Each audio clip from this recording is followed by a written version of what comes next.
నేను నంద్యాల నుంచి వచ్చినాను. పరిశుద్ధాత్మ కోసము ఎంతో దుఃఖంతో ఎన్నో రోజులు ప్రార్థన చేశాను, దుఃఖపడ్డాను, ఎన్నో సభలకు వెళ్ళాను. కానీ ఇక్కడ గుంటూరులో తైలాభిషేకము నేను ముందు నుంచే విన్నాను. ఇంకా వద్దాం అంటే ఇంత ముందు వద్దాం అనుకున్నా కానీ కొన్ని పనుల వల్ల డిలే అయిపోయినది. కానీ ఈ రోజు పరిశుద్ధాత్మ దేవుడు నాకు పిలిచిండు, పేరు పెట్టి పిలిచి ఫలించబోతుంది. ఆయన నిన్ను వదలడానికి ఇష్టపడట్లేదు. ఆయన నీ మీదకు రాబోతున్నాడు. ఆయన నువ్వు హృదయపూర్తిగా స్వీకరిస్తే నీ లోపలికి ఆయన వస్తున్నాడు. కిరణ్, దేవుని సన్నిధి నీ లోపలికి వస్తుంది. పరిశుద్ధాత్మను నువ్వు పొందుకోబోతున్నావు.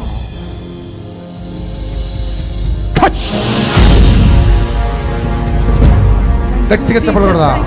నాకు కంప్లీట్ హీలింగ్ చేసి పరిశుద్ధాత్మను అభిషేకం చేసి ఉన్నాడు. పరిశుద్ధాత్మ యొక్క సంతోషంతో, పరిశుద్ధాత్మ యొక్క ఆనందంతో తిరిగి వెళుతున్నాను.